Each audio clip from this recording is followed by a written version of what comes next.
అందరికీ దసరా పండుగ శుభాకాంక్షలు. ఈ 9 రోజులు అమ్మవారిని 9 రకాల ఫార్మ్స్‌లో చూస్తూ మనం ఒక్కొక్క రోజు ఒక్కొక్క క్వాలిటీని మన లైఫ్‌లో మనం ఇంబైబ్ చేసుకోవడం ద్వారా సక్సెస్‌కి ఎలా చేరువవుతున్నామో చూస్తున్నారు కదా! సో, ఈ ఫస్ట్ 4 డేస్ ఒక్కొక్క రోజు ఒక్కొక్క క్వాలిటీని మనం ఇంబైబ్ చేసుకున్నాం. ఫస్ట్ డే ఓర్పు, సహనము, రెండవ రోజు డిసిప్లిన్, క్రమశిక్షణ, మూడవ రోజు integrity, commitment, will power, fourth day love, compassion, kindness, forgiveness.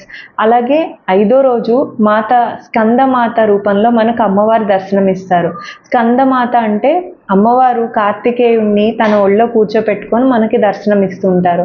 ఇది ఒక మదర్లీ ఎఫెక్షన్, మదర్ ఎనర్జీ అన్నమాట. దాంతోపాటు ఈ యోగా ప్రకారం విశుద్ధి చక్రానికి సంబంధించింది. ఈరోజు పంచమి. సో, మనకి విశుద్ధి చక్రం అనగానే కమ్యూనికేషన్, ఎక్స్ప్రెషన్ ఇవన్నీ కూడా ఈ విశుద్ధి చక్రానికి సంబంధించిన క్వాలిటీస్. సో, ఈరోజు మనం ఏం చేయొచ్చంటే మన కాన్షియస్ వర్డ్స్, మనం ఏం మాట్లాడుతున్నా కూడా కాన్షియస్గా మాట్లాడడం. ఎందుకంటే వర్డ్స్ చాలా పదునైనవి. మనము మన వర్డ్స్తో ఒక రిలేషన్ని పెంచుకోవచ్చు లేదా ఒక రిలేషన్ని కట్ చేసుకోవచ్చు. వర్డ్స్ చాలా క్యారీ చేస్తాయి, చాలా ఎమోషన్స్. ఇయర్స్ టుగెదర్ కూడా మన మాటలు, ఎవరినన్నా పరుషంగా అన్న మాటలు వాళ్ళు ఇయర్స్ టుగెదర్ గుర్తుపెట్టుకోవచ్చు.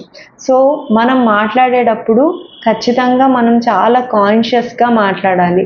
అలాగే మనతో ఎవరన్నా పరుషంగా మాట్లాడినా వాళ్ళకి వెంటనే పరుషంగా ఆన్సర్ ఇవ్వకుండా సైలెంట్గా ఉండడం కూడా మనం అలవర్చుకోవాలి. సో, ఈ వర్డ్స్ కాన్షియస్ స్పీకింగ్ అనేది ఈరోజు మనం ఇంబైబ్ చేసుకోవడం ద్వారా మన కమ్యూనికేషన్ ఎలా ఉంది, ఎలా మాట్లాడుతున్నాము, సైలెంట్గా ఎలా ఉండాలి. సో, మనకి వర్డ్స్ కూడా చాలా ఎనర్జీని క్యారీ చేస్తూ ఉంటాయి. సో, అది మనం కాన్షియస్గా ఫీల్ అవ్వడం ద్వారా మనం నెక్స్ట్ స్టేజ్కి, మన సక్సెస్ జర్నీలో మనం నెక్స్ట్ స్టేజ్కి వెళ్ళగలుగుతాం. సో, ఇలాంటి ఇన్ఫర్మేషన్ కనుక మీకు నచ్చినట్టయితే please like and subscribe to our channel.